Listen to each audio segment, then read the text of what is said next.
umugabo witwa Sengimana Elize wa Isaro TV yahise gukora ikintu cyitwa ikiganiro, yakora upload ari coding ikiganiro. Wumvise icyo kiganiro ubwacyo yandagaza RIB, yandagaza inzego z'umutekano, aravuga ngo RIB ubundi mwambare hayo maranka yanyu, magara abantu kuguha amafaranga.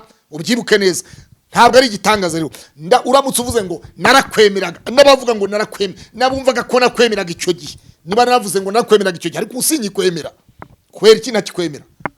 Wasebeje inzego z'igihugu. Erega jewe inzego z'igihugu nitwe tuzitora. Elize nitwe tutora ubuyobozi.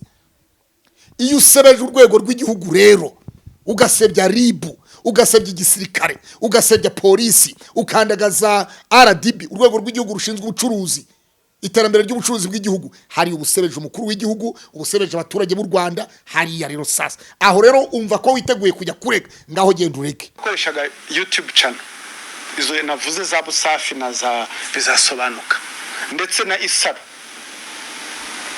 TV. Waye maraka yanyu muyambarira he ngo jewe murangira, we murangira ndakurega, we murangira ndakurega, ngo izo mbaraga zanyu, ngo urwo rwego rwawe, ngo izo mbaraga zanyu, ngo ubundi RIB, ngo RIB mushinzwe iki, ngo RIB nga maraka muyambarira he. Ashobora kuba afite abajyanama, afite abantu bamugira inama, ariko Elize nawe ubwawe urabizi neza. Sengimana Elize nawe ubwawe urabizi neza amagambo wavuze. Bibiliya iravuga ngo mbere yuko uvuga banza uyungurure amagambo ugiye kuvuga mu kanwa kawe. Bibiliya nikivuga umunyamigani niko yavuze. RDB ntitwika ku muhanda, polisi ntitwika ku muhanda, igisirikare ntigitwika ku muhanda, ariko wibuka amagambo wa prodinze ibiganiro bigeze kuri 3. Urabizi neza. Wasebyaga igihugu, wasebyaga inzego z'umutekano, ugahita usabiramo n'inkunga yo kubaka inzu. Wasebya inzego z'umutekano, ugasabiramo n'inkunga yo kubaka inzu. Wasebya polisi, wasebya RIB, wasebya RDB, wasebya ibintu igisirikare. Wibuke neza ikiganiro wigeze gukora. Niba utarahubutse, bimwe muri byo wabisibiye iki? Niba utarahubutse, garura bya biganiro noneho ubone noneho korodi. Garura bya biganiro, cya kiganiro wavuze kuri RIB, usebya murangira, usebya urwego rwa RIB. Nta nubwo wasebeje kwanza murangira, nta nubwo ari murangira wasebyaga umuvugizi, wasebyaga RIB. Waravuze ngo RIB mwebwe, ngo ayo maraka ubundi muyambarira he? RIB urajya kuyirega mu bushinja cyaha, ngo maraka RIB yambarira hehe? Ngo nibasobanure hayo maraka bayambarira. Wowe niwe ushinzwe kwambika RIB, niwe ushinzwe kugira inama RIB.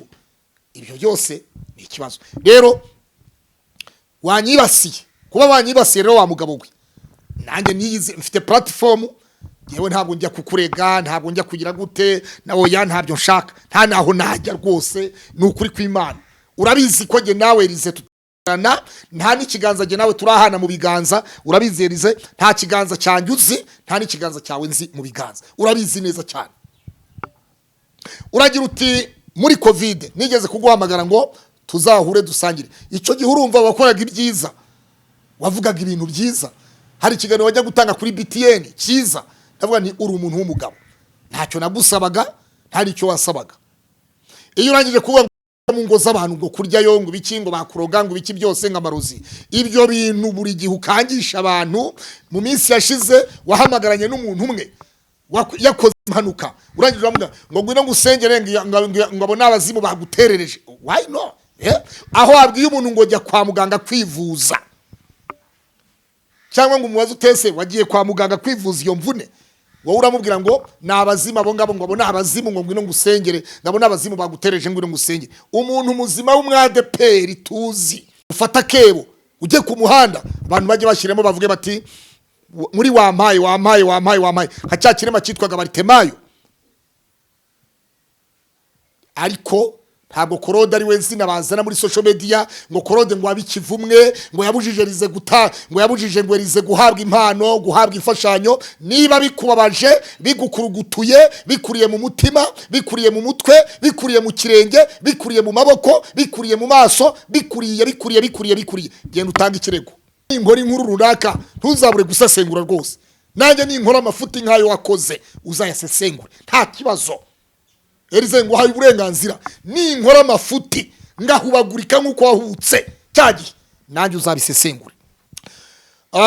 Muri iki kiganiro nashakaga guha umuntu gutuma umuntu witwa Mugirente w'ikigarasha kwita izina, hari izina nagiye kuguza naryo ariko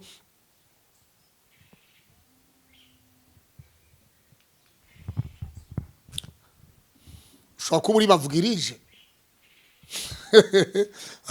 wowe urarega abantu wareze Claude na Gerard, hanyuma ugezeyo batijya mu rukiko. Mu rukiko wagomba kujya mu rukiko, tanga ikirego, genda utanga igarama mu rukiko, hanyuma tuzaburana. Nutsinda mu rukiko ugatsinda Claude na Gerard mu rukiko, urukiko ari byo ruzadutegeka.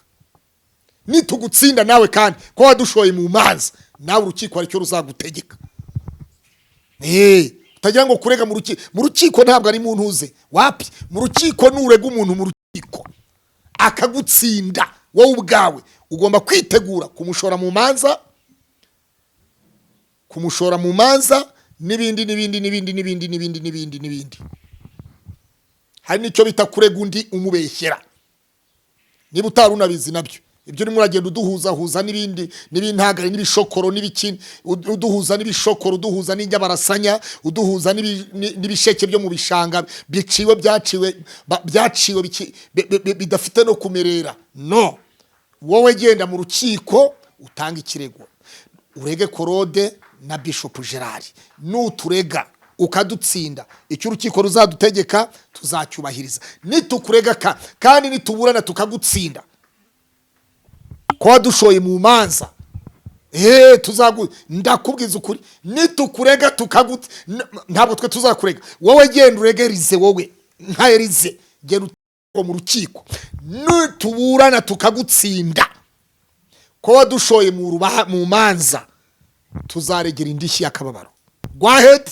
Ariko niba wumva waravuye ibuzimu ukagaruka ibu umuntu nka Elize, ibigambo wasukaguye cyagihe warabiretse, vuga uti rwose banyarwandakazi, suzumye mu mutima wanjye ndumva dukwiye kuba umwe na Pastor Claude na Bishop Gerard n'abandi bantu bose bafite icyo bamvuzeho, nanjye mfite icyo navuze ku nzego. Ndasaba imbabazi abo nasebeje nandagaje.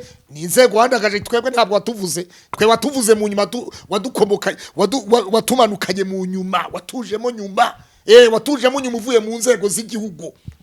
Sawa rero, amahoro n'amahirwe akomeze kubana namwe. Elize, niba waravuye ubuzimu ukagira umuntu, garuka, niteguye kukwakira, niteguye no kuba nakwicarana nawe tukaganira, tugakora n'ikiganiro, tukabwira isi ngo ntacyo twapfaga.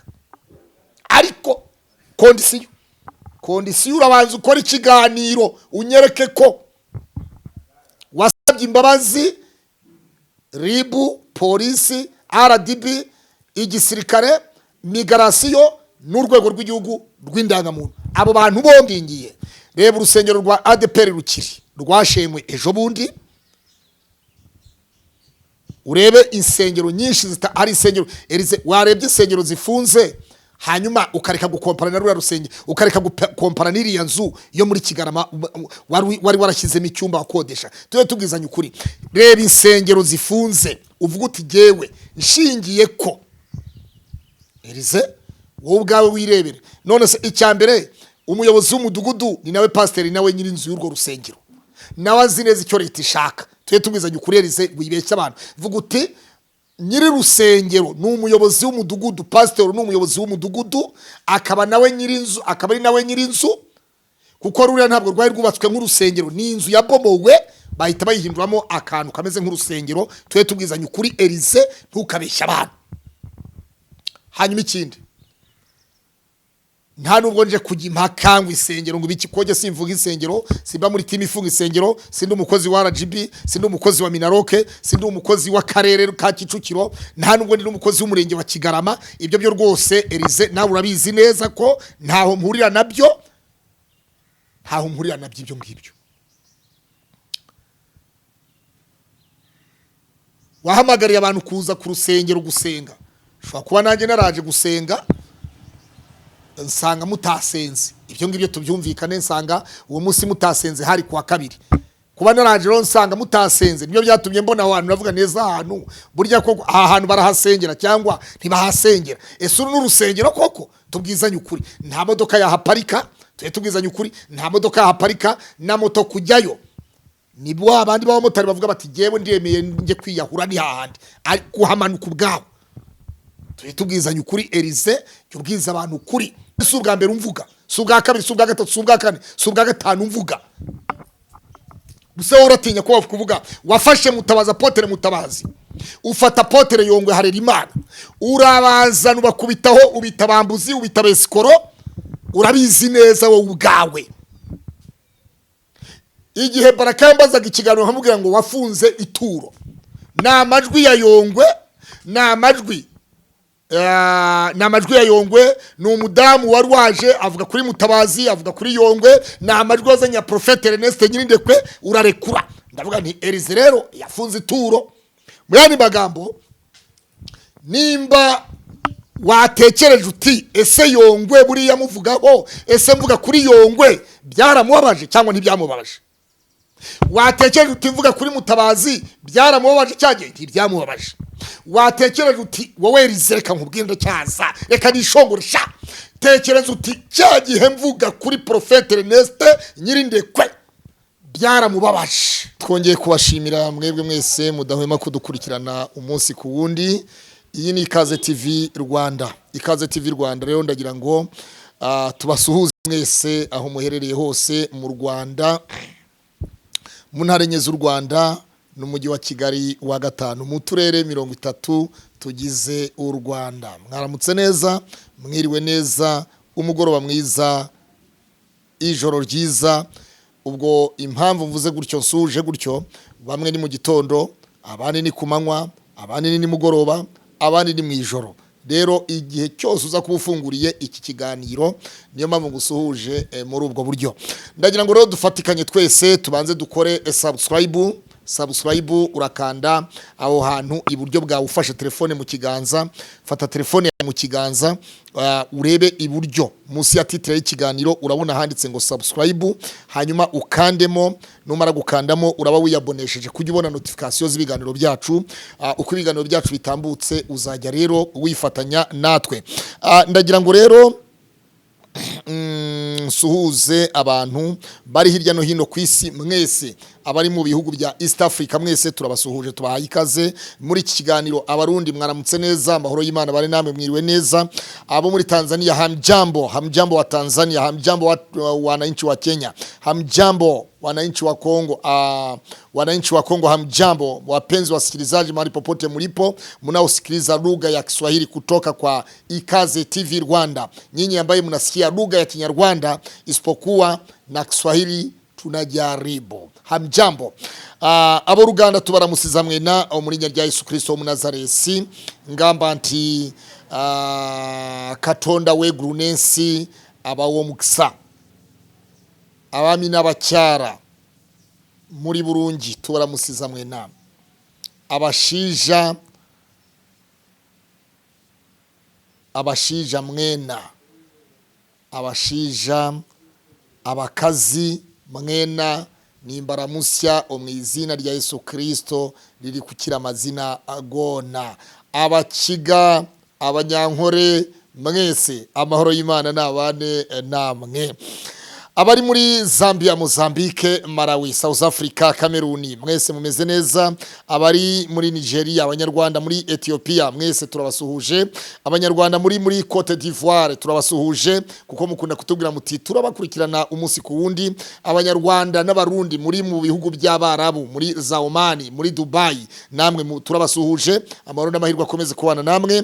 Abanyarwanda muri mu bihugu by'Uburayi, muri Schengen, mu bumwe bw'Uburayi turabasuhuje, muri Europe, mu Bwongereza mumeze neza, rojyazi ngusuhuza igitondo cyiza. Abari mu Budage namwe tubahaye ikaze, bashiki banje muri mu Budage, amahoro n'amahirwe akomeze kubana namwe. Muri mu Bubirigi, bashiki bacu mu Bubirigi, bakuru bacu, abasaza bakuru bacu, barumuna bacu mwese muri mu Burayi tubahaye ikaze. Finland mumeze neza, mu Busuwisi, muri Sweden, muri Denmark, mu Buholandi, amahoro n'amahirwe bibane namwe. Hanyuma tugende twinjire muri Canada, America, Australia, amahoro n'amahirwe. Umugoroba mwiza, igitondo cyiza, mwiriwe neza, tubahaye ikaze muri iki ikiganiro. Ni ikiganiro rero nje gusubiza muri Tubanyomoze, ni ikiganiro cyitwa Tubanyomoze. Hanyuma rero muri Tubanyomoze ndagira ngo nyomoze mu muntu umwe cyangwa babiri hano muri iki kiganiro, bitewe nuko ejo bundi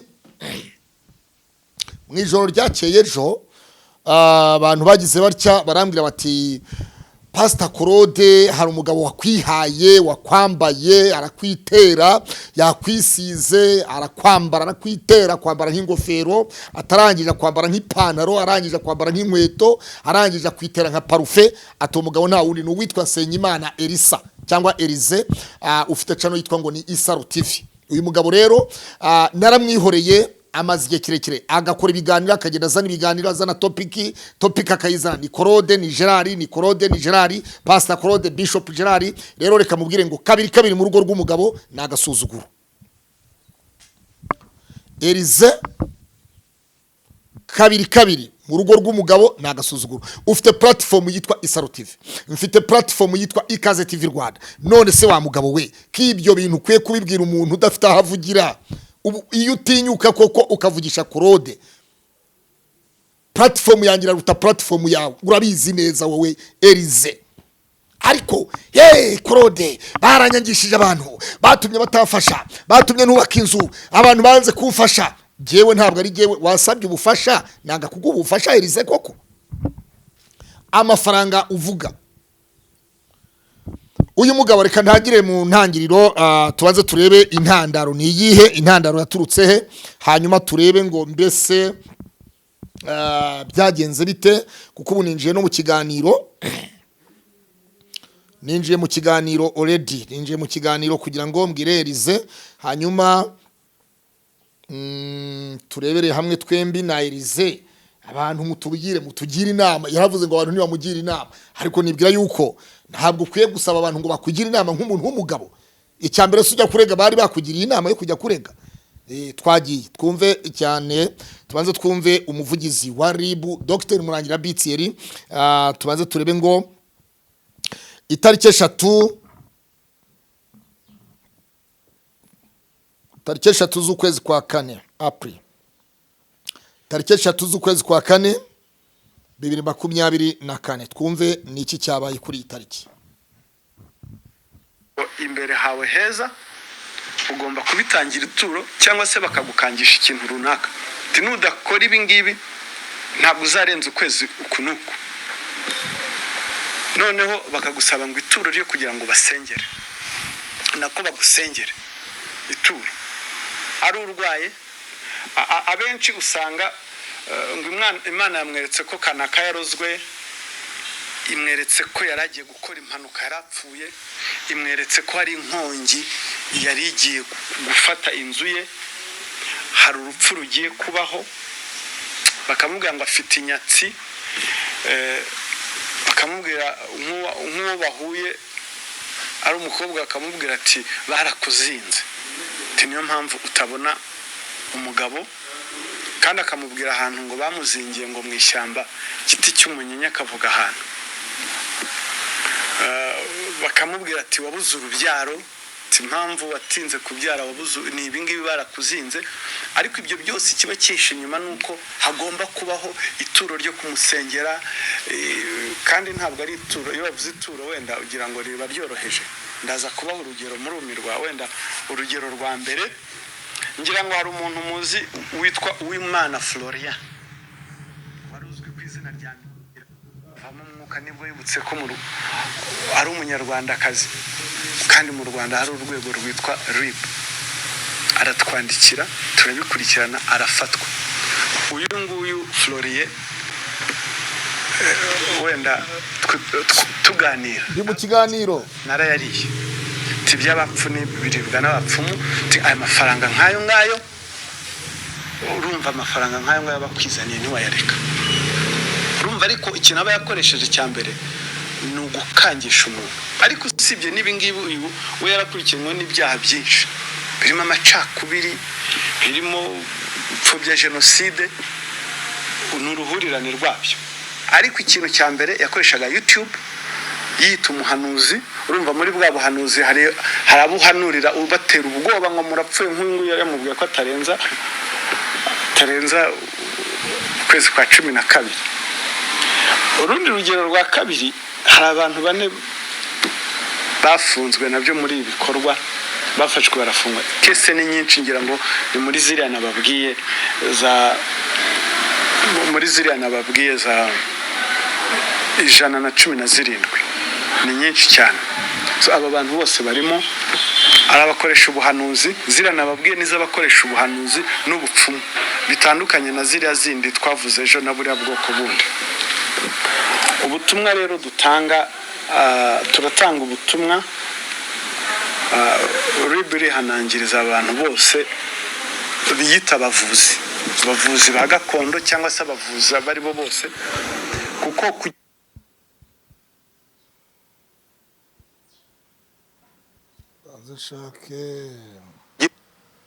ibintu ba mbere pe murabyamamaza, muri make murabafatanyacyaha, bamwe muri mwe, si mwese, bamwe muri mwe murabafatanyacyaha kwamamaza ibi bintu. Ubu ngubu akoreshaga YouTube channel izo navuze za Busafi na za Bizasobanuka ndetse na Isaro TV, ese ntawaje, hanyuma aza kumenyana n'umuntu mu gihugu cy'u Burayi ku munota wa amasegonda 20 ku munota wa 40 twagiye. Yes, murabyumvise rero. Nsengimana Elize wa Isaro TV. Icyambere mbanze mbibarize ngo mwebwe mukurikiranye Ikaze TV Rwanda, muri aya magambo umuvugizi wa RIB nirihe jambo ribi avuze kuri Nsengimana Elize? Nirihe jambo ribi umuvugizi wa RIB yavuze kuri Nsengimana Elize? Nirihe jambo ribi yavuze kuri Isaro TV ya Nsengimana Elize? Yaravuze kuwitwa Abusafi na Bizasobanuka. Aba ni abantu, Abusafi TV na Bizasobanuka ni amacana abiri y'abagabo babiri bavukana, uwitwa Uwimana Florier ndetse n'uwitwa ngo nikavuza ndurunde ibintu nk'ibyo. Nawe n'abantu bakwisansibirizaga ibintu byo kubiba urwango mu banyarwanda, babiba amacakubiri, babiba ivangura mu banyarwanda, bagaragaza ko ubuyobozi bw'u Rwanda budakora neza kandi bukora neza. Twe turabubona, twe tubutuyemo, twe turahaba, baratuyobora, nitwe tubatora, inzego nitwe tuzitora tukazishyiraho twitoreye. Bo rero bakoreshaga ikintu cyitwa iturufu y'ubuhanuzi bwo kwangisha abanyarwanda igihugu cyabo. Noneho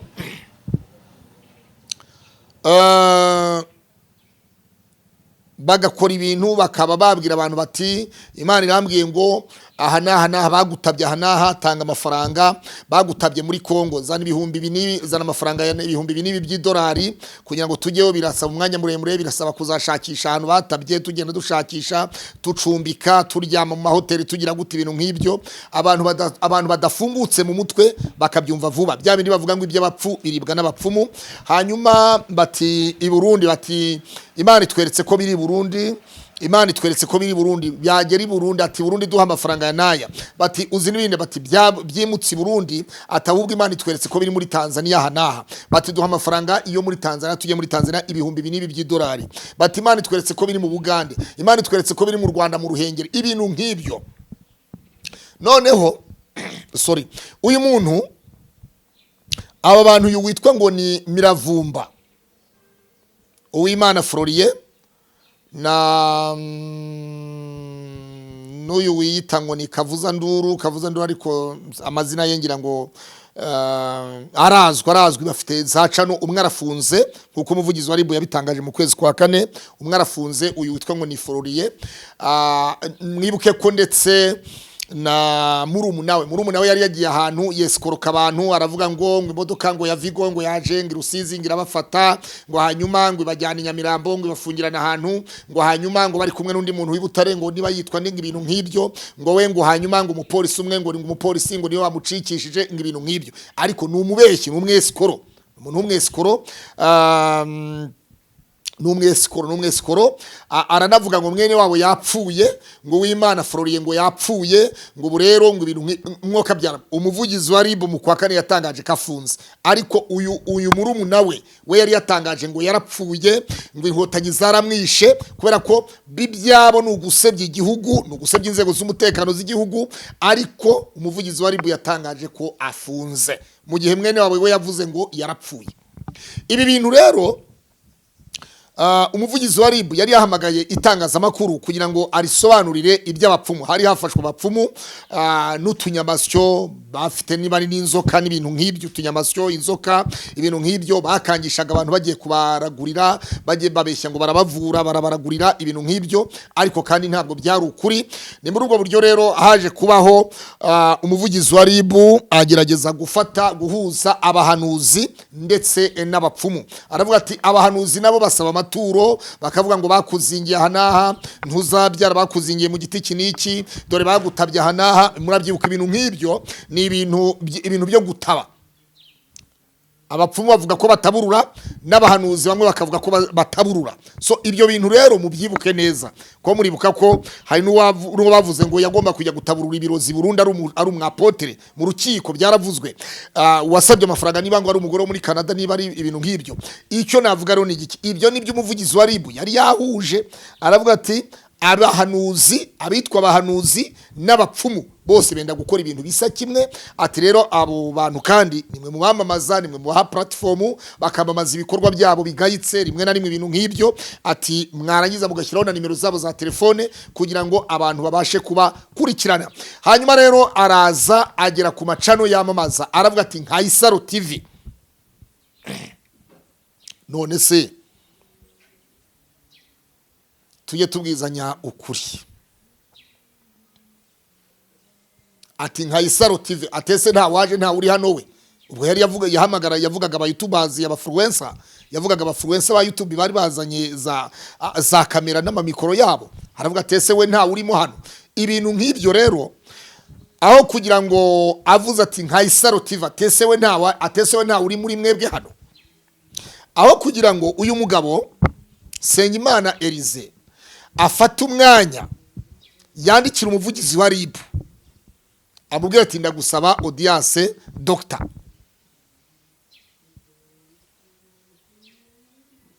We yakoze iki muri iryo joro ryo ku itariki 3 akimara nuvuga ngo amacano akimara kwa prodinga abanyamakuru, abafluencer, abanyamakuru ba YouTube bakimara kwa prodinga ibiganiro byabo. Urumva ibyo byose ibiganiro byabaye nyuma ya saa 6 mu mugoroba, bakimara kubya prodinga mu masaha agize nka saa 3 saa 4 z'ijoro, umugabo witwa Nsengimana Elise wa Isaro TV yahise gukora ikintu cyitwa ikiganiro, yakora upload, ari coding ikiganiro. Wumvise icyo kiganiro ubwacyo yandagaza RIB, yandagaza inzego z'umutekano. Aravuga ngo RIB ngo ubundi mwambarira hayo maranka yanyu, ngo ayo maranka yanyu muyambarira he, ngo jewe murangira, we murangira ndakurega, we murangira ndakurega, ngo izo mbaraga zanyu, ngo urwo rwego rwawe, ngo ubundi izo mbaraga zanyu, ngo ubundi RIB, ngo RIB mushinzwe iki, ngo RIB ngo amaraka muyambarira he, ngo ibintu byinshi.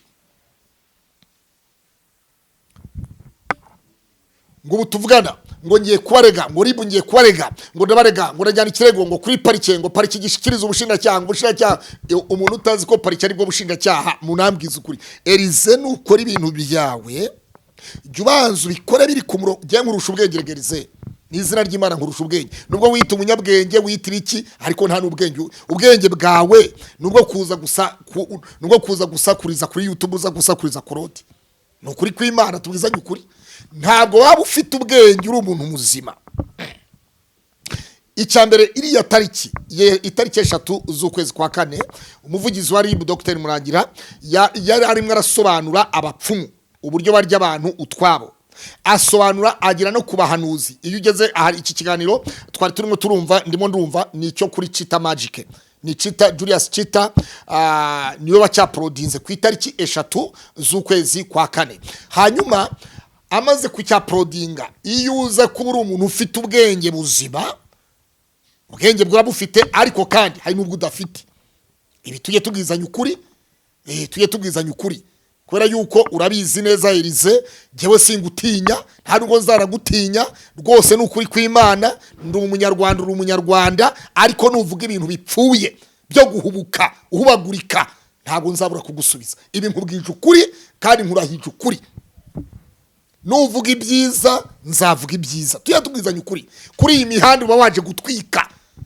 Ribu ntabwo ari abatwitsi, Ribu ntabwo itwika ku muhanda, RDB ntitwika ku muhanda, polisi ntitwika ku muhanda, igisirikare ntigitwika ku muhanda, ariko wibuka amagambo waprodinze ibiganiro bigeze kuri 3. Urabizi neza. Wasebyaga igihugu, wasebyaga inzego z'umutekano, ugahita usabiramo n'inkunga yo kubaka inzu. Wasebye inzego z'umutekano, ugasabiramo n'inkunga yo kubaka inzu. Wasebya polisi, wasebya Ribu, wasebya RDB, wasebya ibintu igisirikare. Wibuke neza ikiganiro wigeze gukora. Niba utarahubutse, bimwe muri byo wabisibiye iki?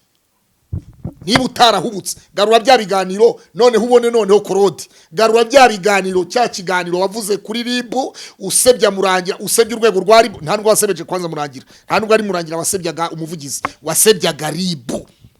Waravuze ngo Ribu mwebwe, ngo ayo maraka ubundi muyambarirahe maraka.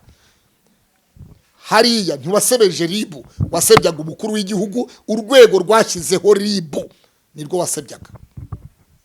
Noneho nkubwire, noneho nkuhe ingingo ubashe kujya kurega unezerewe, umeze neza, hanyuma cya kiganiro kigarure. Ugarura ibiganiro wakoze, ugarura ibiganiro wakoze, garura ibiganiro wakoze wowe Elize. Kwera yuko ntabwo wakigira karaha kajyahe ngo wigire nk'abandi bajya gusakuriza hanze iyo ngiyo y'igihugu, basakuza ngo u Rwanda nta mutekano haba, u Rwanda nta terambere, ngo u Rwanda nta buyobozi. Oya, u Rwanda rumeze neza, tumeze neza, turatekanye. Ahubwo niba waravuye ibuzimu ukagaruka ibu umuntu nka Elize w'umunyarwanda muzima, mbwira uti, kora ikiganiro uvuga uti, Pastor Claude, cyagihe rero twateranye amagambo nge nawe, hanyuma nanjye vuge ntimwa bavandimwe Elize, ndabona ari umuntu wavuye ibuzimu yagiye ibumuntu, ariko mu gihe cyose uracyagarura video. Ese kutagarura za video wakoze kuri ku muvugizi wa Ribu, kutagarura za video wavuze kuri polisi, kutagarura za video wavuze kuri RDB, bavuga ko bagufungiye restaurant, ko aribo bagukenesheje. Titi rero vuga ngo nyakubahwa President wa Republika, dora bankenesheje ngaba. Siko wavuze. Wareze Ribu, urega igisirikare, urega polisi, urega RDB, ubarega kuri President wa Republika. Ntarugo ari kuri President wavuze. Waravuze ngo President abanye ngo dora bankenesheje ngaba.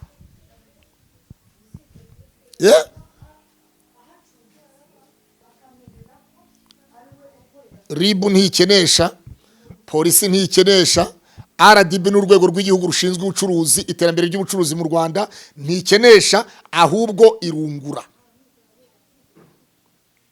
Igisirikare kirinda umutekano, kiducungira umutekano w'igihugu, kikagarira n'umutekano amahanga menshi, ibihugu byinshi birashimagiza igisirikare cy'u Rwanda. Ariko we waje gusebya igisirikare ku Isaro TV cy'u Rwanda.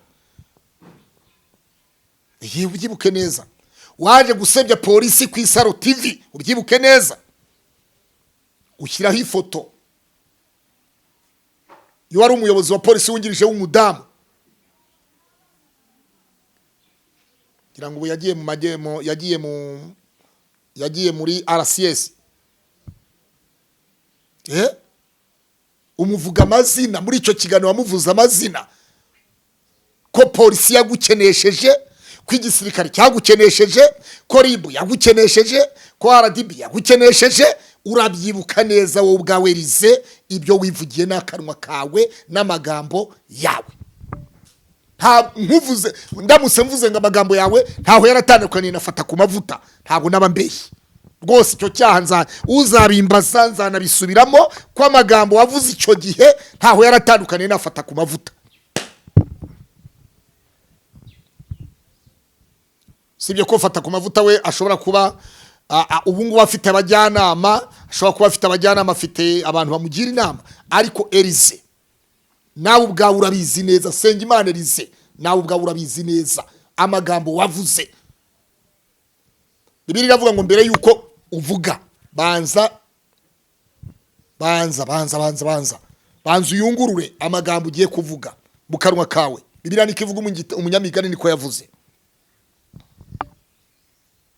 Kongera kwitwaza izina rero Claude, Pasteur Claude, ngo narakwemeraga, nakoranye ikiganiro na Baraka. Twakoranye ikiganiro na Baraka mu kwezi kwa munani gushira, kwezi kwa munani gushira, ndabyiuka neza, ukwezi kwa munani gushira kwa 2023. Ambaza kuri Elise, nakubonaga nk'umuntu kwivuga butumwa muri social media, nakubonaga nk'umuntu ubwiriza ubutumwa bwiza mu bwami bw'Imana. Ndavuga nti Elise ndamwemera. Nzanamo n'ijambo rivuga ni amaturo yarayahagaritse, yabujije abantu kongera gutura, ariko wabuzaga abantu gutura, wowe uyaturisha mu bwenge, uhamagara abantu kuguha amafaranga. Ubyibuke neza, ntabwo ari igitangaza rero. Uramutse uvuze ngo narakwemeraga, n'abavuga ngo narakwemera, nabumvaga ko nakwemeraga icyo gihe, niba naravuze ngo narakwemeraga icyo gihe, ariko usinyi kwemera kwera iki ntakikwemera. Wasebeje inzego z'igihugu. Erega jewe inzego z'igihugu nitwe tuzitora. Elize, nitwe tutora ubuyobozi. Iyo usebeje urwego rw'igihugu rero, ugasebya ribu, ugasebya igisirikare, ugasebya polisi, ukandagaza RDB, urwego rw'igihugu rushinzwe ubucuruzi, iterambere ry'ubucuruzi bw'igihugu, hari ubusebeje umukuru w'igihugu, ubusebeje abaturage b'u Rwanda. Hari ya rero sasa, aho rero umva ko witeguye kujya kurega, ngaho genda ureke.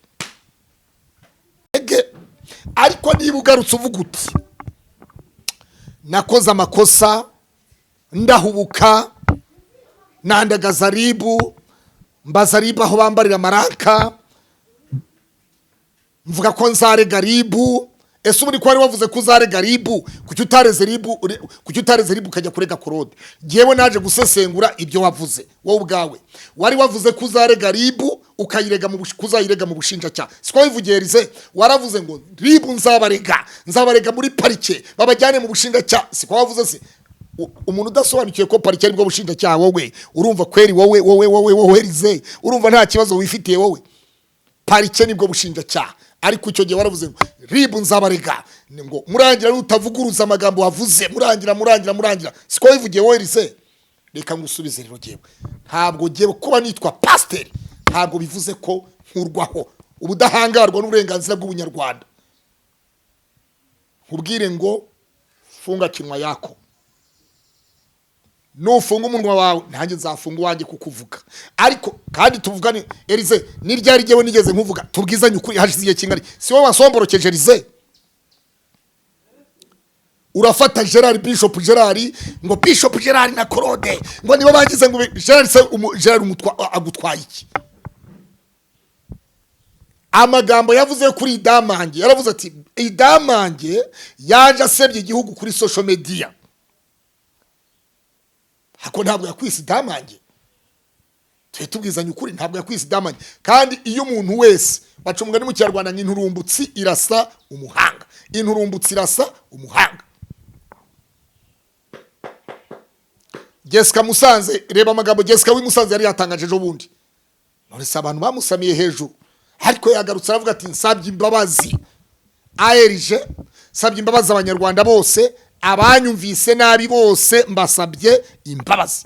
Elize, wowe wabujije aho kugira ngo uzuvuge ati rero banyarwandakazi, nigeze gusebya inzego z'igihugu harimo ribu n'igisirikare n'igipolisi na RDB, none na migrasiyo n'indangamuntu n'urwego rw'indangamuntu hose warabasebeje.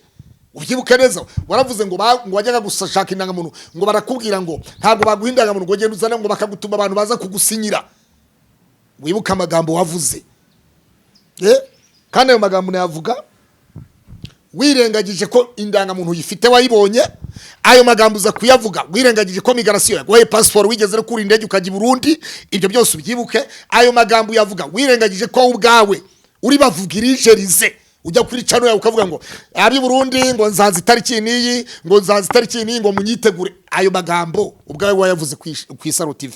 Uzi neza yuko urangije usebya migrasiyo y'u Rwanda ko bakwimye passport kandi barayiguhaye. Urangije usebya ishami ry'indangamuntu, ikigo cy'igihugu cy'indangamuntu National ID, uzi neza ko indangamuntu bayiguhaye.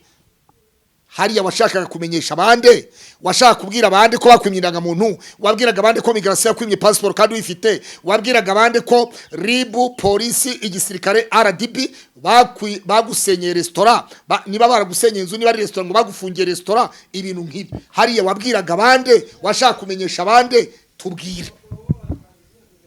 tubwire niba uri umunyepolitike. Isaro TV uvuga ati ni cano ya politiki yo kurwanya leta. Ibyo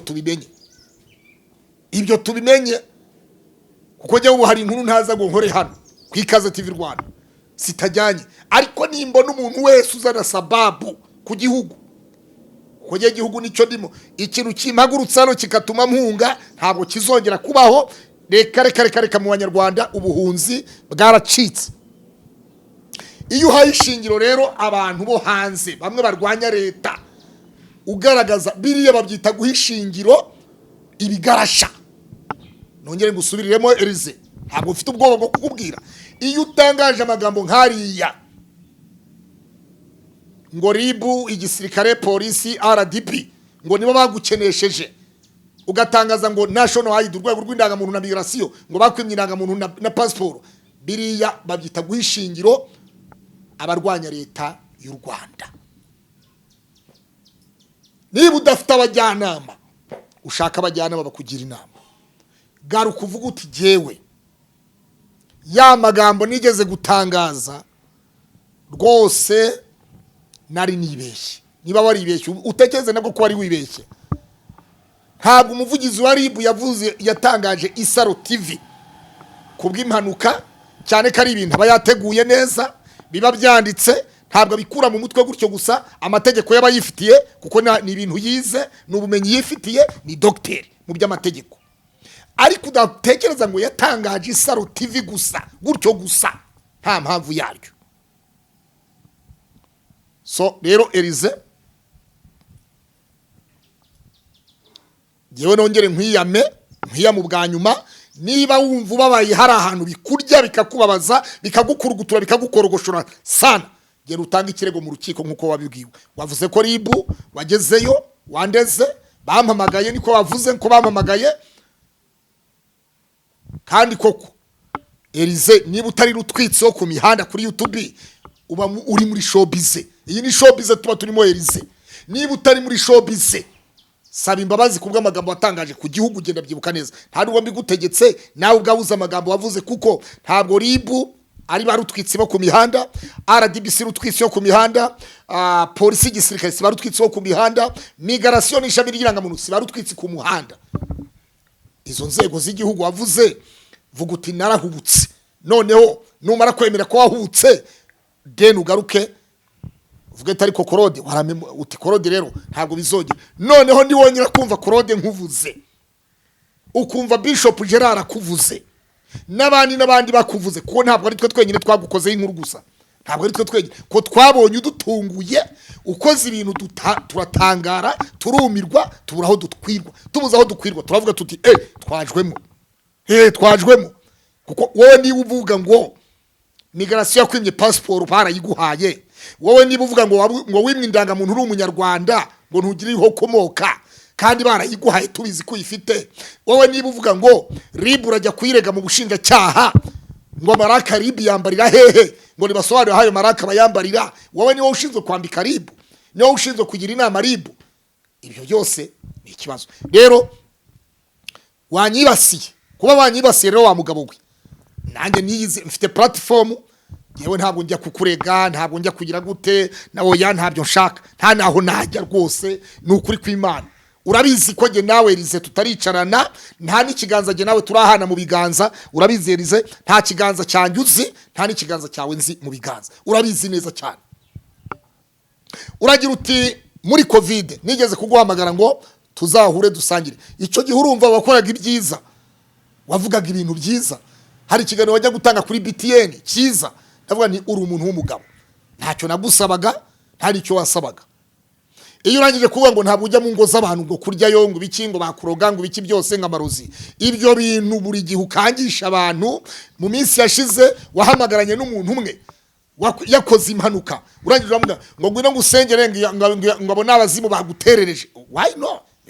aho wabwiye umuntu ngo jya kwa muganga kwivuza cyangwa ngo umubaze utese wagiye kwa muganga kwivuza iyo mvune, wowe uramubwira ngo ni abazimu abo ngabo, ngo abo ni abazimu, ngo ngwino ngusengere, ngabo ni abazimu bagutereje ngwino ngusengere. Umuntu muzima w'umwadeperi tuzi azi menshi w'umusore uramubwira ngo naze umusengere, ngo ni abazimu, ati ndashaka kujya kwa muganga, ngo ujye kwa muganga, ngo ngwino ngusengere, ngabo ni abazimu. Ibyo rero nibyo urabuza abantu kujya kwa muganga, ukabemeza yuko uri umunyamasengesho uzi gusenga, ukabemeza yuko ukora ibitangaza. Icyo nicyo rero sasa urangije uranavuga ngo icyo nicyo kiri mu bituma nawe ubwawe watekerezwaho n'abantu. Uwaramuka agenzuye agakiza kawe Elize, uwagenzura agakiza kawe akakakura mu cyaha hafi, akakazenzura akakajyana agakiza kawe Elize, uwakugenzura akakugenzura mu busore bwawe, akakuzana Elize, ubundi muri Kigembe mu karere ka Gisagara n'icyo uhazi? Muri Kigembe mu karere ka Gisagara, mu cyari komine Kigembe mu karere ka Gisagara uhazi iki? Ubundi Rusatira uhazi iki? Muri Rusatira umuntu ukora Rusatira, oya umuntu utuye Rusatira,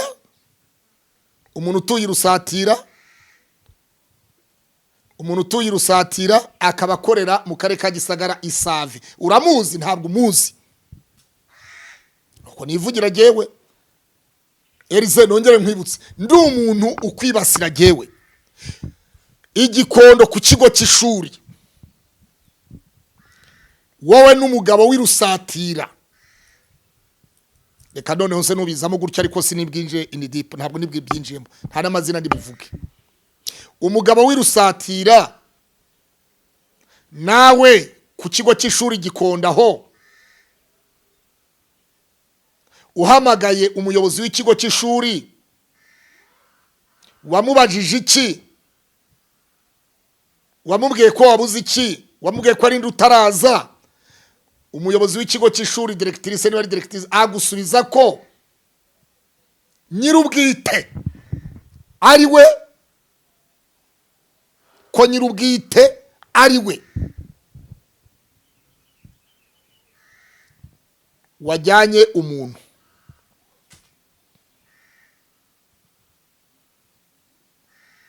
Nyuma yaho aguhamagara kuza, mwese arabahamagara, mwese urabizi neza Elize, njye ndimo ndakwibukiriza, ntabwo nshaka kujya mu mazina sinanabikora.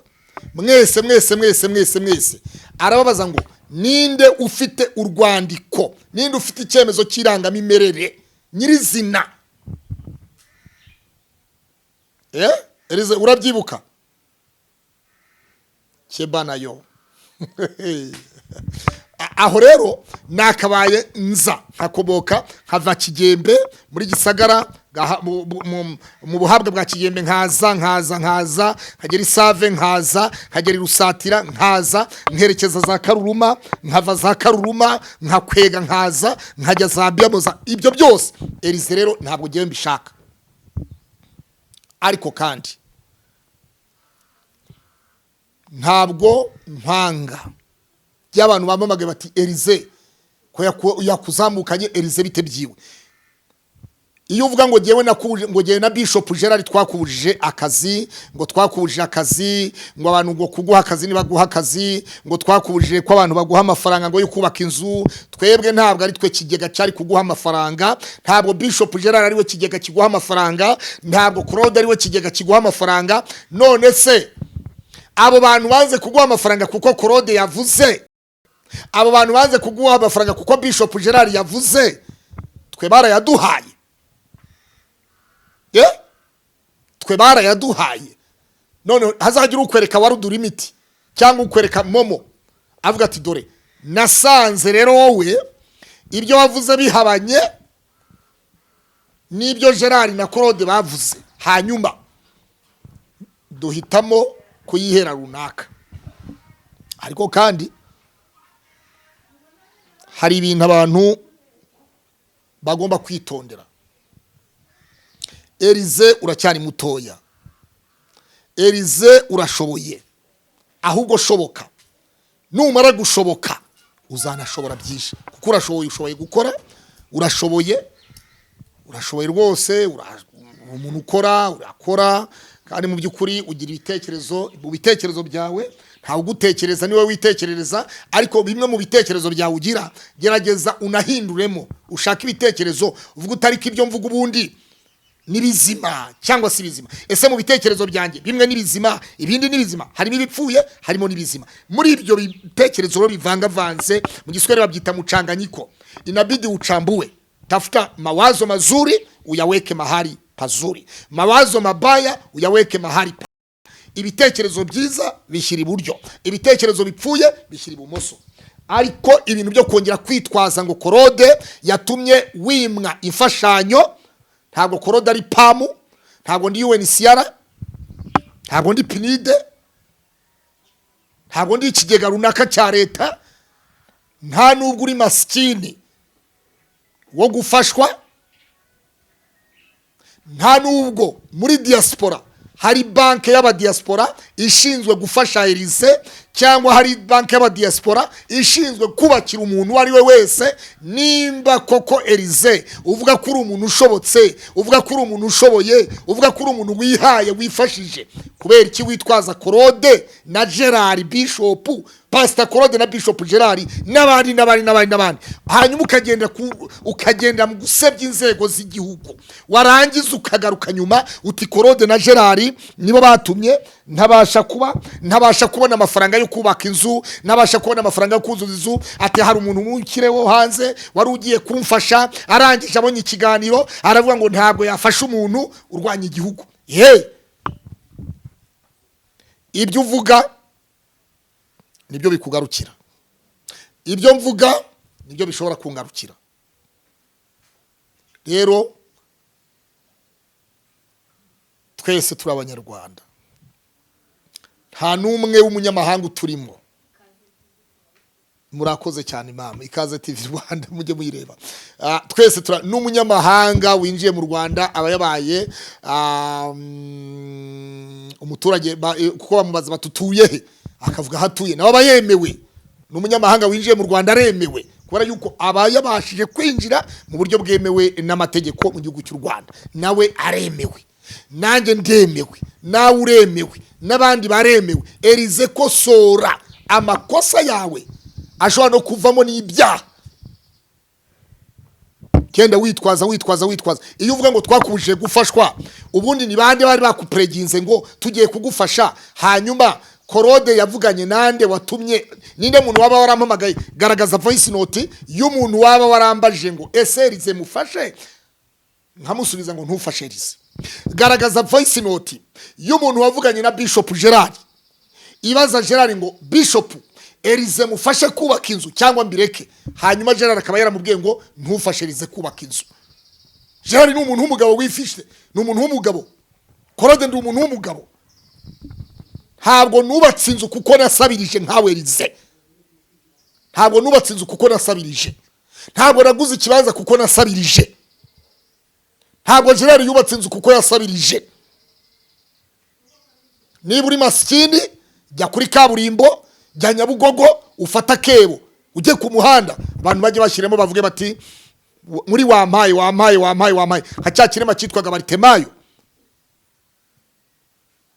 Ariko ntabwo Korode ari we zina bazana muri social media ngo Korode ngo abikivumwe, ngo yabujije Elize ngo yabujije ngo Elize guhabwa impano, guhabwa imfashanyo. Niba bikubabaje, bigukurugutuye, bikuriye mu mutima, bikuriye mu mutwe, bikuriye mu kirenge, bikuriye mu maboko, bikuriye mu maso, bikuriye, genda utanga ikirego mu rukiko. Ariko kongera kuza gukoronga tusubizanya, kandi cyambere turimo turanasubizanya kwaza. Niba umaze unkozaho ibiganiro kangahe gihe ntacyo ngusubiza, urabyibuka neza? Ukoze ibiganiro inshuro zingahe nta kintu giyewe nigeze ngusubiza? Ariko bibaye ngombwa ko nkubwira kugira ngo umenye ko igiti wurira kiturirwa. Umufatangwe nta muntu wurira umufatangwe, kuko umufatangwe aho ukoze hose urakubaba, aho ukoze hose umufatangwe ukakubaba. Rero kirazira usirudie tena kucheza na jina langu. Labda ariko kandi nanjye ninkora inkuru runaka ntuzabure gusesengura rwose. Nanjye ninkora amafuti nk'ayo wakoze uzayasesengure nta kibazo. Elize ngo haye uburenganzira ninkora amafuti ngahubagurika nk'uko wahutse cyagiye nanjye uzabisesengure. Nimpubuka kamera umuntu ashobora kuvuga twakosa twagira gute byashoboka ibintu byabaho mu buryo bumwe cyangwa ubundi, ariko kandi nubona nanjye nahubutse ngakora amakosa nk'ayo nako nanjye uzasesengura. Ufite channel yo gusesengura kandi si ubwa mbere umvuga, si ubwa kabiri, si ubwa gatatu, si ubwa kane, si ubwa gatanu umvuga. Gusa uratinya ko kuvuga wafashe Mutabazi Apotre Mutabazi, ufata Apotre Yongwe Harerimana, urabazana ubakubitaho, ubita bambuzi, ubita besikoro, urabizi neza wowe ubwawe. Igihe Barakambazaga ikiganiro nkamubwira ngo wafunze ituro, na majwi ya Yongwe, na majwi ya Yongwe, ni umudamu wari waje avuga kuri Mutabazi, avuga kuri Yongwe, na majwi wazanya Prophet Ernest Nyirindekwe, urarekura. Ndavuga nti Elize rero yafunze ituro. Mu yandi magambo, nimba watekereje uti ese Yongwe buriya muvugaho, ese mvuga kuri Yongwe byaramubabaje cyangwa ntibyamubabaje? Watekereje uti mvuga kuri Mutabazi byaramubabaje cyangwa ntibyamubabaje? Watekereje uti wowe Elize reka nkubwinde cyaza reka nishongoresha, tekereza uti cyagihe mvuga kuri Prophet Ernest Nyirindekwe byaramubabaje? Ernest Nyirindekwe hano umuntu wavugaga ko yamwatse amafaranga, nta majwi gusa wari wasohoye, abyumvise neza. Rero niba uvuga abandi ugasogongera abandi, yureka nawe bakwikuze. Niba udakeneye ko bakuvuga, fata Isaro TV, ufate Bibiliya mu biganza, ujye uvuga uti dusome Matayo ibice 12:35, 12 Matayo 35. Umurongo wa 35 haravuga ngo umuntu mwiza atanga ibyiza abikuye mu butunzi bwe bwiza. Umuntu muki, umuntu mwiza atanga ibyiza abikuye mu butunzi bwe bwiza. Umurongo wa 3. N'umuntu mubi atanga ibibi abikuye mu butunzi bwe bubi. Umuntu mubi atanga ibibi abikuye mu butunzi bwe bubi. Hanyuma rero sasa 3:7 Yesu avuga amagambo. Yesu arababwira ati ndababwira ukuri yuko amagambo abantu bavuga ku munsi w'amateka niyo azabatsindira cyangwa abatsindisha. Ku munsi w'amateka amagambo abantu bavuga niyo azabatsindisha cyangwa se abatsindire. 3:5 dusubiye inyuma Elize havuze ngo umuntu mwiza atanga ibyiza abikuye mu butunzi bwe bwiza. Umuntu mwiza atanga ibyiza abikuye mu butunzi bwe bwiza, ni umuntu mwiza. Iyo uri umuntu mwiza rero utanga ibyiza ubikuye mu butunzi bwawe bwiza. Mu butunzi bwawe bwiza ni he? Ni mu mutima wawe. Bibiliya iravuga ngo Bibiliya iravuga mu gitabo cya Yeremiya ngire ngo igice cya 7 haravuga ngo umutima w'umuntu urusha ibintu byose gushukana. Umutima w'umuntu urusha ibintu byose gushukana, ninde wawumenya? Ngire ngo ku murongo wa 19 haravuga ngo ninde wawumenya usibye Uwiteka wawuremye ubasha kuwurondora wenyine gusa. Umutima w'umuntu urusha ibintu byose gushukana, ninde wawumenya usibye Uwiteka wawuremye wawurondora kuko yawuremye. Wawurondora kuko yawuremye. Nabyumvise ikiganiro cya Elize uragira uti natanze ikirego kuri RIB, bakubwira yuko bampamagaye ngo mbasubiza yuko tuba dutwikana, tuba turi ku muriro, ari umuriro tuba dutwika, ngo tuba turi ku mihanda, tuba turi muri showbiz ku mihanda. Nawe urabizi ko ari showbiz uba wibereyemo, urabizi neza Elize uba uri muri showbiz. Urafata video ugahamagarira abantu ukavuga yuko ngo basengera icyo gihe ndagibyibuka ku itariki 3 z'ukwezi kwa kane mu ijoro nijoro mu kiganiro wari wakoze, ongera ukigarureho niba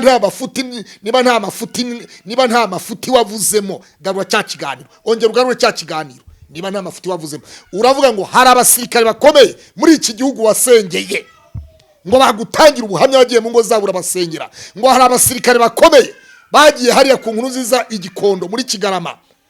Ese bagiyeyo baparikaga he? Hariya ahantu baparikaga he? So bivuze iki rero? Bivuze ngo Elize Chebanayo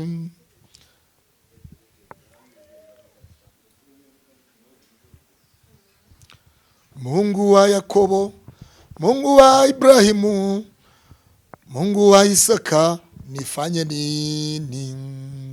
Nzambe na Gorigota, Nzambe nanga, Nzambe na Gorigota, Nzambe nanga.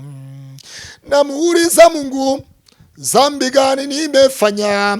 Naye anijibu, mutubu zambi. Nzambe na Gorigota, Nzambe nanga, Nzambe na Gorigota, Nzambe nanga.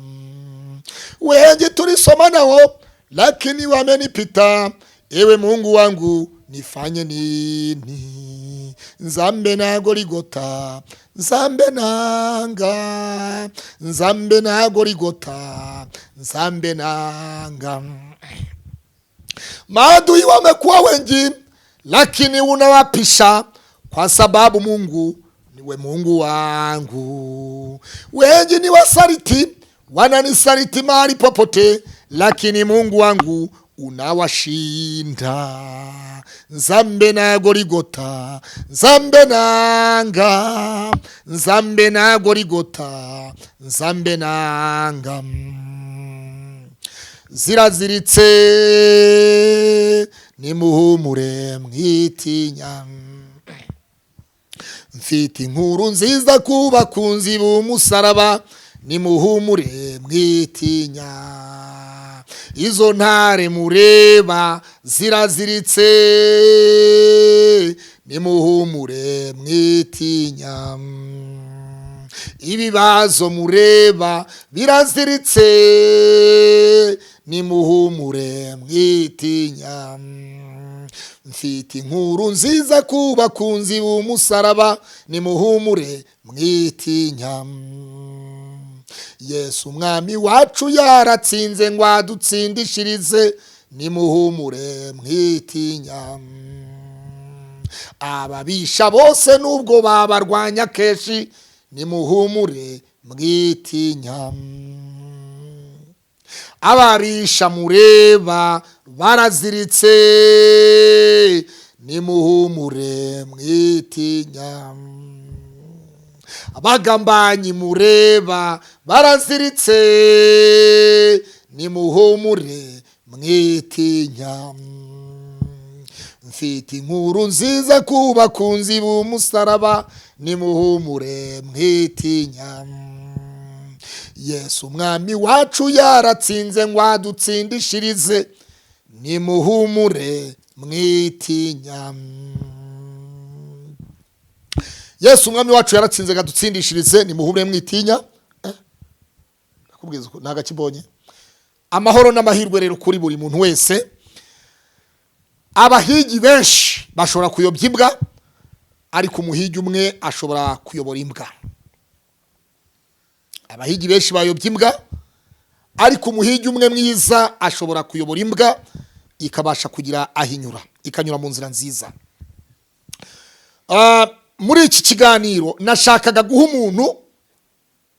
gutuma umuntu witwa Mugirente w'ikigarasha. Reka twumve Elize we yavuze iki. Twumve Elize nyuma yuko akoze cya kiganiro cyasebyaga ribu, cyasebyaga inzego z'ubugenzacyaha ribu, avuga ko azabarega, avuga ko azarega ribu muri parike mu bushinjacyaha, ariko genzi ko parike aribwo bushinjacyaha. So n'ibindi. Munyemere rero twumve Elize iki kiganiro yavuze iki, twumvemo amagambo yavuze. Twumve yavuze iki na yahe magambo Elize yavuze ko bizagenda bite. Sawa.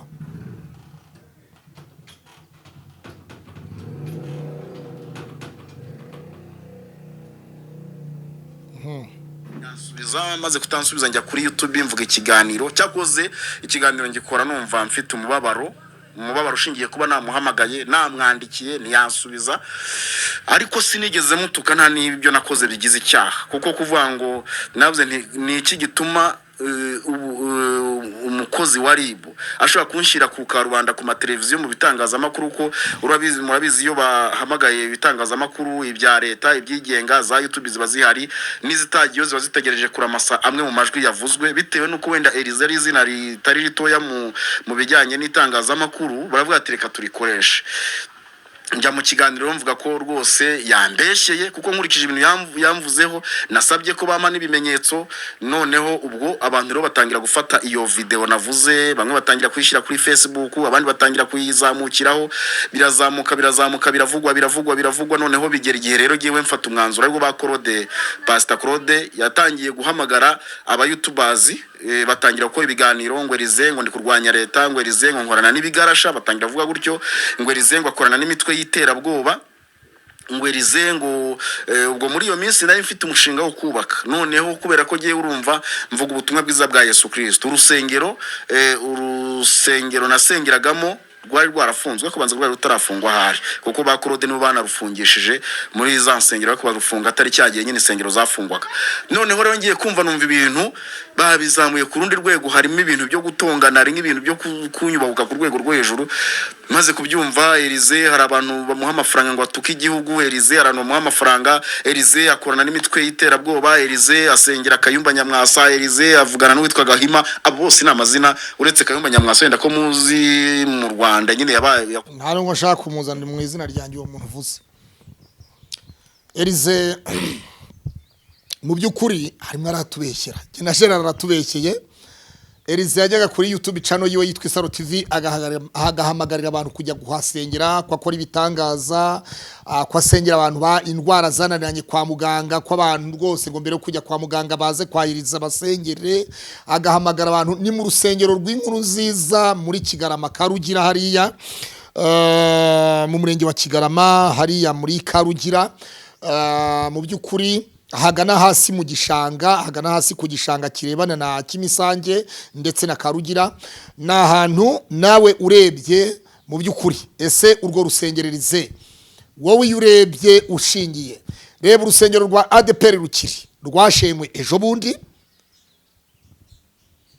urebe insengero nyinshi ari insengero Elize warebye insengero zifunze hanyuma ukareka gukompara na rura rusenge ukareka gukompara n'iriya nzu yo muri Kigarama wari warashyizemo icyumba wakodesha tuye tubwizanye ukuri reba insengero zifunze uvuga uti gewe nshingiye ko Elize wowe ubwawe wirebere none se icyambere umuyobozi w'umudugudu ni nawe pastor nawe nyiri inzu y'urwo rusengero nawe azineza icyo leta ishaka tuye tubwizanye ukuri Elize wibeshya abantu vuga uti nyiri rusengero n'umuyobozi w'umudugudu pastor n'umuyobozi w'umudugudu akaba nawe nyiri inzu akaba ari nawe nyiri inzu kuko ruriya ntabwo rwari rwubatswe nk'urusengero ni inzu yabomowe bahita bayihinduramo akantu kameze nk'urusengero tuye tubwizanye ukuri Elize ntukabeshya abantu hanyuma ikindi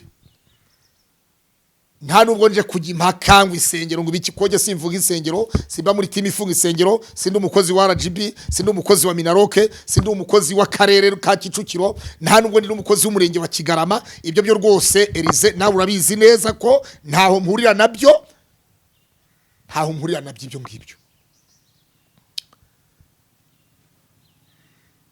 wahamagariye abantu kuza ku rusengero gusenga shwa kuba nanjye naraje gusenga nsanga mutasenze ibyo ngibyo tubyumvikane nsanga uwo munsi mutasenze hari kwa kabiri kuba naraje ro nsanga mutasenze nibyo byatumye mbona abantu navuga neza ahantu burya ko ahantu barahasengera cyangwa ntibahasengera ese n'urusengero koko tubwizanye ukuri nta modoka yahaparika tubwizanye ukuri nta modoka yahaparika na moto kujyayo nibwo abandi b'abamotari bavuga bati gewe ndiyemeye nje kwiyahura ni hahandi ari kuhamanuka ubwaho tubwizanye ukuri Elize cyubwiza abantu ukuri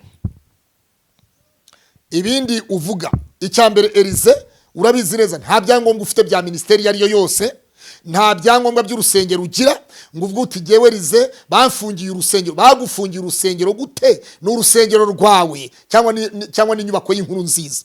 Ni inyubako y'inkuru nziza. Umuyobozi w'inkuru nziza ku rwego rw'igihugu yitwa Reverend Pasteur Juvenal, atuye Nyirengo, niba atari Jabanani niba atari muri Jabanani Jari, niba atari Jari ibintu nk'ibyo gasaga cyatari za Karuma. Pasteur Juvenal niwe mu bivugizi, niwe representant regale, niwe muyobozi w'inkuru nziza mu Rwanda. Wowe se wari pasteur w'inkuru nziza, ko yayoboraga inkuru nziza hariya muri Kigarama Gikondo, yitwa Claude, turanitiranwa n'umuyobozi w'umudugudu. Wowe uvuga ko bagufungira urusengero ryari? Bagufungira urusengero hehe? Rwari urusengero rwawe ryari? Kuri murabeshya abantu, uri muresikoroka abantu kandi ubwesikoroka. Ariko Elize waretse kwesikoroka abantu ko Elize bwiza abantu kuruti. Nari umukristo sengera ahantu, naragiye kwisengera ahantu, ndangije mbasaba kujya bakodesha kugira ngo nge ntuburiramo, ndesha abantu ngo ndabavura indwara ngo zigakira. Ubu se nta bantu bapfuye Elize wahamagaye ngo usengere barangiza bagapfa, wababwiye ngo barakize indwara ntibazajye kwa muganga? Tujye tubwizanya ukuri Elize, tujye tubwizanya ukuri. Nta musaza wapfuye. Nawe ubwawe wakoze ikiganiro ku Isaro TV, wakoze ikiganiro Elize, urabizi neza. Hakana niba nta munyamakuru wahamagaye wa YouTube mu minsi yashize akubwiye ati nakoze accident ya moto, urangije umubwira ngo iki? Arakubwira ngo ndashaka kujya kwa muganga, ngo ariko ngo naguze imiti. Arakubwira ngo ndashaka kujya kwa muganga, uramusubiza ngo mbere yuko ujya kwa muganga abanzuze reka nshaka kanya. Abo ni abazimu baguteje, ntabwo ari indwara yo kwa muganga. Urashishikariza abantu kutajya kwivuza kwa muganga, ahubwo warangiza ukababwira ngo ukora ibitangaza, ni wowe usenga gusa, ngo usengera abantu Imana, ngo ni wowe Imana yumva gusa. Wigeze ubushize utangaza uti Apotre Mignoni azanye amavuta, akuye amavuta ibuga, azanye amavuta mu Rwanda yo kugusha abantu hasi. Urabyibuka neza? So ni inkuru wazanye abantu bose barazira amasa. Wigeze uvuga kuri Zion Temple uvuga ko nta Mana ihari, urabyibuka neza? Wangisha abashumba insengero za, urabyibuka neza wowe Nsengimana Elize.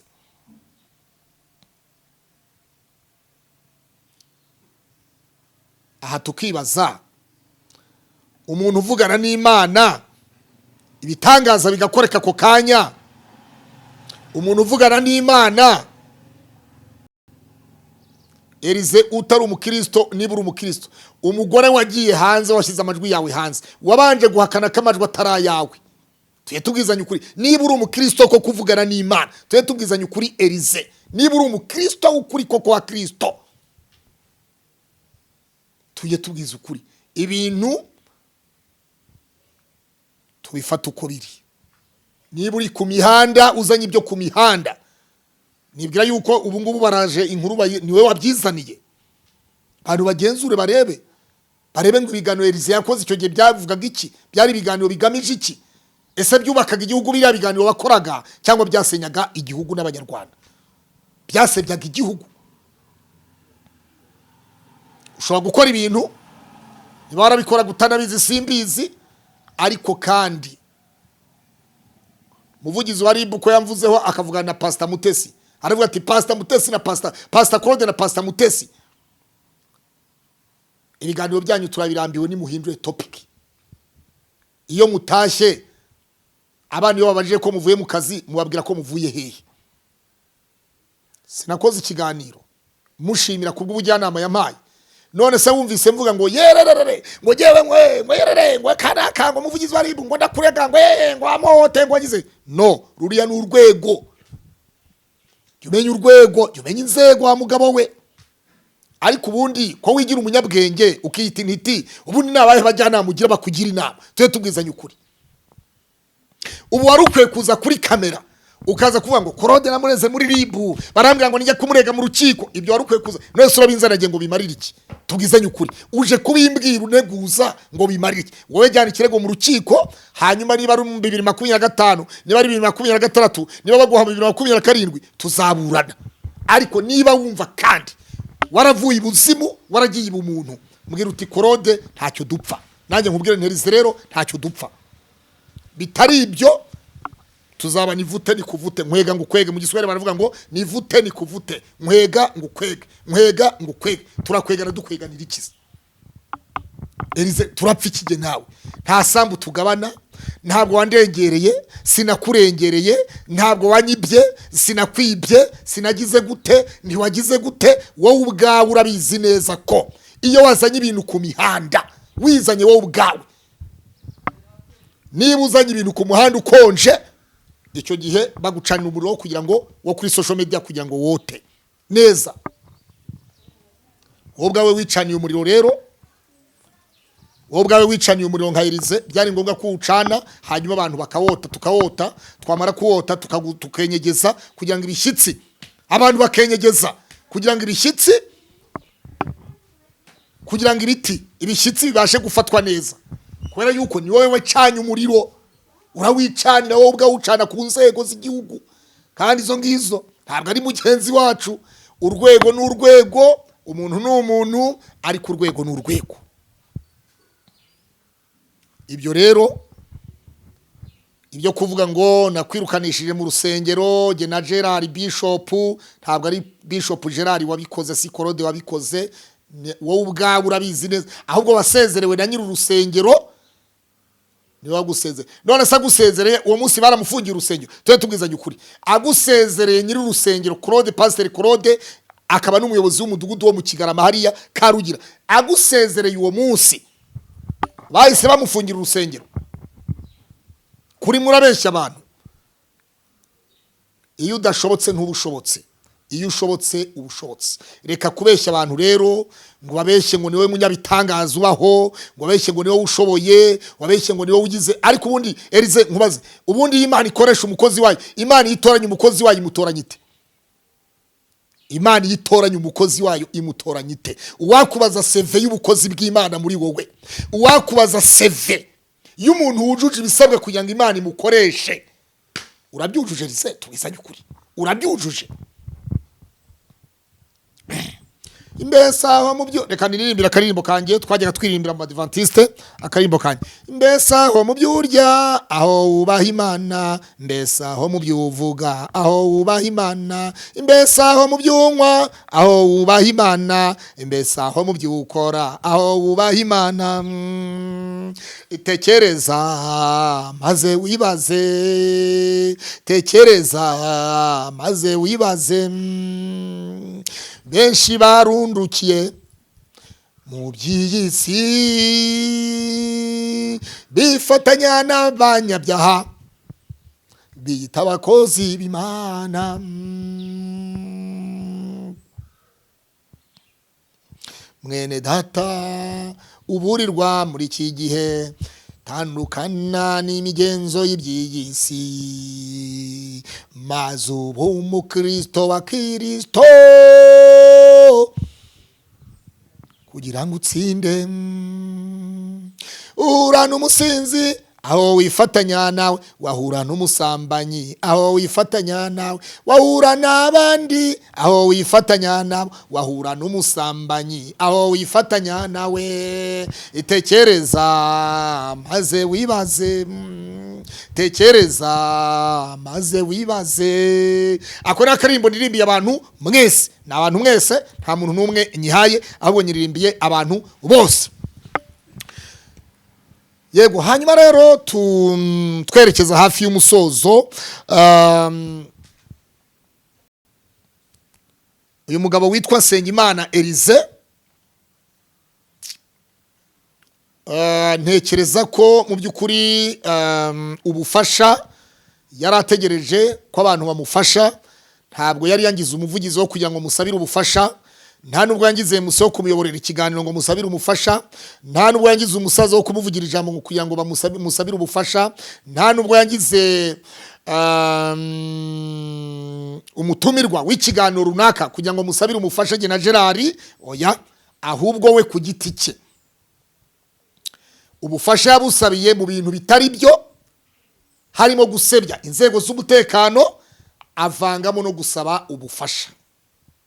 igihugu cy'u Rwanda Elize gikundwa na benshi, gifite abanyarwanda bakivukamo, gifite abagituyemo, gifite abari hanze yacyo baba diaspora bagiye guhaha bavuga batariko buri kwamezi ataratashize ngomba kujya njya mu gihugu cyanjye nkajya kugura ikibanza, nkajya kubaka inzu, nkajya gukora mariage, nkajya gukora ibikorwa bitandukanye mu gihugu cyanjye. Abo rero bakunda igihugu cyabo ni bamwe mu bari kugufasha, yenda baranagupreginze nta wamenya, baragusezeranyije, ariko bumvise uvuze ibihabanye byo guhubuka utaratekereje neza ibyo ugiye kuvuga ni ibiki. Baravuga bati rero uwo twari tugiye gufasha turabona atari uwo gufashwa, ahubwo turabona ari uwo gufashwa mu bitekerezo, abazagira ibitekerezo bizima biri ku murongo, bifatika, byubaka igihugu, bikunda igihugu, bikundisha abantu igihugu. Hanyuma Elize Nsengimana namara kujya ku murongo neza, amaze kumera nk'ipasi imaze kugorora ishati inyorosheje neza, icyo gihe ibyo azavuga tuzabyumva.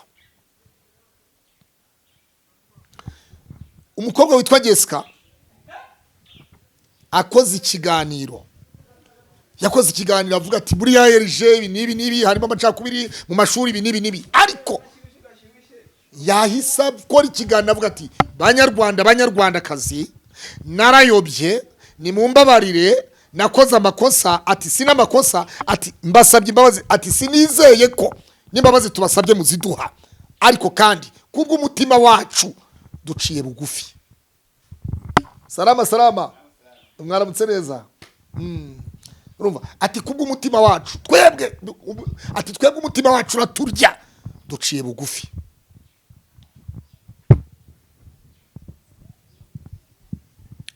Elize ndasoza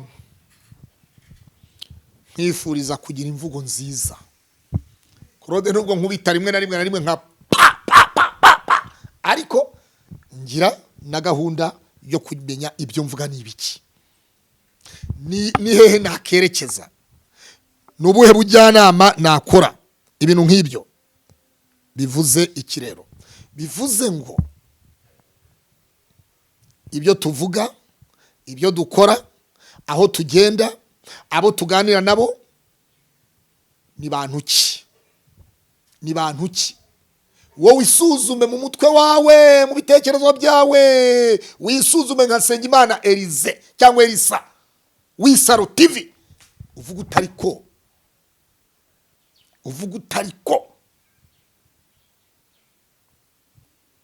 ubundi ibyo navuze byari byo cyangwa ntibyari byo, byahesheje abanyarwanda icyubahiro cyangwa byasebeje abanyarwanda. Oje ntabwo n'umuvugizi w'igisirikare, si n'umuvugizi w'igipolisi, n'umuvugizi wa RIB, si n'umuvugizi wa RDB, ariko wibuke ko izo nzego warazisebeje, warazandagaje mu banyarwanda. Duhera ko twikorera ibiganiro tuvuguruza ibyo uvuze, kuko iyo uvuze kuri RDB I'm businessman. Rero iyo umuntu wese avuga ibintu bitagize Nsengimana Elize gewe nagusubiza nti rwose ongera usubire ku isoko y'ibyo wavuze, bitewe nuko ibyo wari wavuze cyagiye ntabwo natinya gusubiramo amagambo wavuze, ko wari wagiye ibuzimu, ibu umuntu wari wavuyeyo. Ariko niba ugaruka ukavuga uti mu by'ukuri cyagihe nari ibuzimu none nagarutse ibu umuntu, rwose Elize ntacyo ugiye mpfa nawe, nta nicyo twanapfa, nta nicyo tuzanapfa. Ariko niba ugifite icyo tuzapfa cyo tuzagipfa, ariko niba uzi ko ntacyo napfa nawe ntacyo dukwiye gupfa rwose. Turi abanyarwanda, usibye turi abanyarwanda, twitwa abakozi b'Imana, twitwa abakristo, turaharanira kugeraho Kristo, turasiganirwa kugeraho Kristo yaduteguriye, turasiganirwa kugeraho Kristo.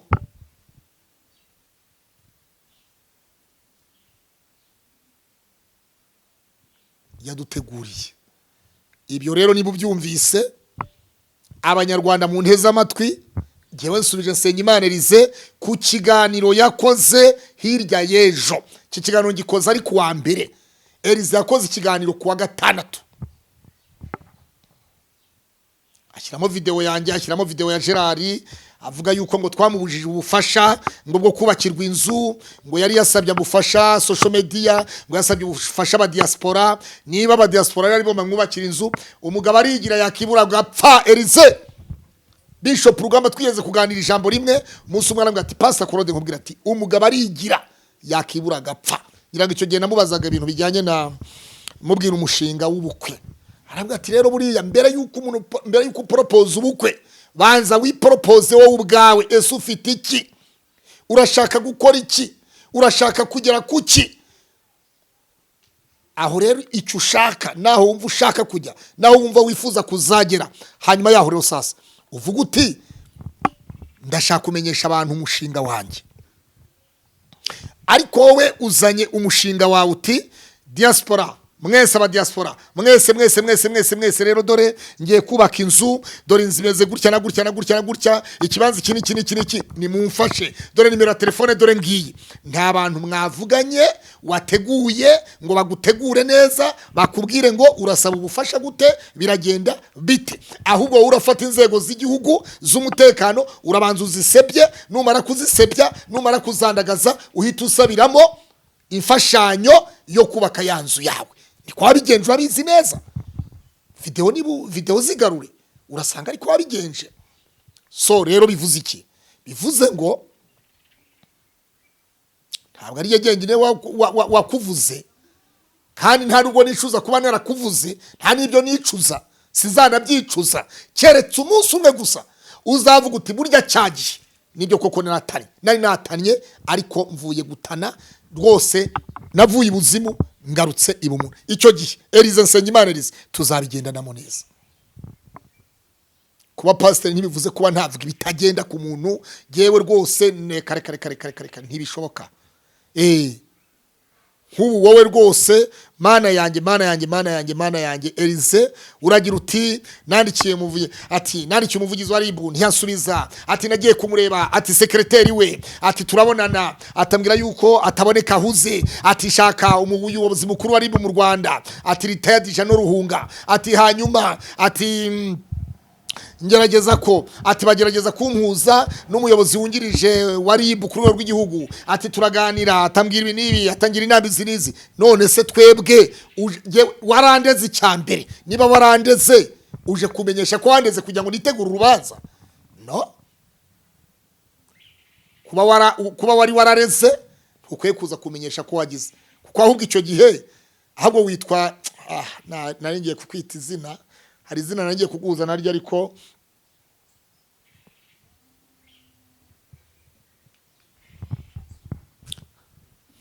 ushobora kuba uri bavugirije. Wowe urarega abantu wareze Claude na Gerard, hanyuma ugezeyo batijya mu rukiko. Mu rukiko wagomba kujya mu rukiko, tanga ikirego, genda utanga igarama mu rukiko, hanyuma tuzaburana, nutsinda mu rukiko ugatsinda Claude na Gerard mu rukiko, urukiko ari byo ruzadutegeka. Nitugutsinda nawe kandi ko wadushoye mu manza, nawe urukiko ari cyo ruzagutegeka. Utagira ngo kurega mu rukiko ntabwo ari muntu uze wapi. Mu rukiko nurega umuntu mu rukiko akagutsinda, wowe ubwawe ugomba kwitegura kumushora mu manza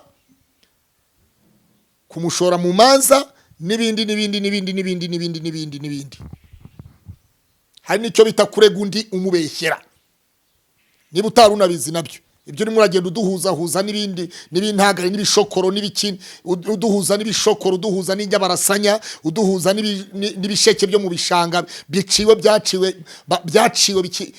bidafite no kumerera. No, wowe genda mu rukiko utanga ikirego, urege Claude na Bishop Gerard. Nuturega ukadutsinda, icyo urukiko ruzadutegeka tuzacyubahiriza. Nitukurega kandi nituburana tukagutsinda, ko wadushoye mu manza, ndakubwiza ukuri, nitukurega ntabwo twe tuzakurega. Wowe genda urege Elize, wowe nka Elize genda utanga ikirego mu rukiko, nituburana tukagutsinda, ko wadushoye mu manza, tuzaregera indishyi y'akababaro, tuzaregera indishyi, ko tuzashyiraho abanyamategeko, tuzaba twabahembye, tuzaba twataye umwanya wacu, hanyuma icyo gihe tuzabisuzuma tugeze imbere hariya. Rero reka soza ikiganiro nkubwira ngo go ahead, ariko niba wumva waravuye ibuzimu ukagaruka ibu umuntu nka Elize, ibigambo wasukaguye cyagiye warabiretse, vuga uti rwose banyarwandakazi, suzumye mu mutima wanjye ndumva dukwiye kuba umwe na Pastor Claude na Bishop Gerard n'abandi bantu bose bafite icyo bamvuzeho, nanjye mfite icyo navuze ku nzego, ndasaba imbabazi abo nasebeje nandagaje. Ni inzego wandagaje, twebwe ntabwo watuvuze, twe watuvuze mu nyuma, wadukomoka watumanukanye mu nyuma, watujemo nyuma, watujemo nyuma uvuye mu nzego z'igihugu. Sawa rero, amahoro n'amahirwe akomeze kubana namwe. Elize, niba waravuye ubuzimu ukagira umuntu, garuka, niteguye kukwakira, niteguye no kuba nakwicarana nawe tukaganira, tugakora n'ikiganiro, tukabwira isi ngo ntacyo twapfaga. Ariko kondisiyo urabanza ukora ikiganiro, unyereke ko wasabye imbabazi ribu, polisi, RDB, igisirikare, migrasiyo n'urwego rw'igihugu rw'indangamuntu. Abo bantu bombi uko ari bangaye, nuko icyo kiganiro usaba imbabazi, tuzabona kwicana nanjye, nitwicana hanyuma icyo gihe isi tuzayibwira ngo ntacyo twapfaga. Kandi koko mu mutima wanjye ndera pe, ntacyo mpfa na Elize. Icyo twapfuye nuko yandagaje inzego z'igihugu z'umutekano, harimo n'urwego rw'igihugu rushinzwe ubucuruzi bw'iterambere RDB, harimo n'urwego rw'igihugu rwiza dukunda cyane migrasiyo iza mu myanya y'ikubitiro mu gutanga serivisi nziza. Ariko yaravuze ngo bari baramwimye pasiporo ngo kandi ari umunyarwanda, abeshya, kandi pasiporo barayimuhaye, abeshyera ku rwego rw'indangamuntu ngo bamwimye indangamuntu, kandi indangamuntu baje kuyimuha. Ibyo byose rero nubikosora, wavuze byinshi mu kiganiro, ntabwo nabisubiramo. Ibyo wavuze urabizi, ngerageje kunosha duke mu byo wavuze. Amahoro n'amahirwe akomeze kubana buri muntu wese ukurikiranye Ikaze TV Rwanda. Senderi yaririmbye ngo ibyo Kagame Paul yagezeho ntawabirwanya ndeba, nimubona nzabivuga. Ibyo perezida wacu Paul Kagame yagezeho, yatugejejeho, ntawabisenya ndeba, nimubona nzamuvuga. Oya nzabivuga, ntawabisenya ndeba we, oya nzabivuga. So ibyo twagejejweho n'umukuru w'igihugu cyacu cy'u Rwanda Paul Kagame, ntawabisenya ndeba, ntawabisenya ureba, ntawabisenya mureba, twese hamwe dufatanyije, turi umwe, turi abanyarwanda, twese hamwe twishyize hamwe, ntawatumeneramo, ntawasenya ibikorwa byacu tureba, ntawavuga nabi igihugu cyacu tureba, ntawasebye igihugu cyacu tureba, ntawasebye inzego z'igihugu turebera. Ntibishoboka, ntibizanashoboka, ntibibaho, ntibizanabaho. Elize rero nkukuri inzira ku murima nuko bihagaze, nuko n'abavugaga ngo Elize ngo Pastor Claude, ngo Elize wabonye ikiganiro yagukozeho na Gerard, Pastor Claude wabonye Elize kuki mwakiyuze, oya turiyunga se turiyunga iki, yagiye kurega, niteguye kwitaba, hanyuma twembi tukazabikosorera imbere y'umucamanza. Murakoze cyane.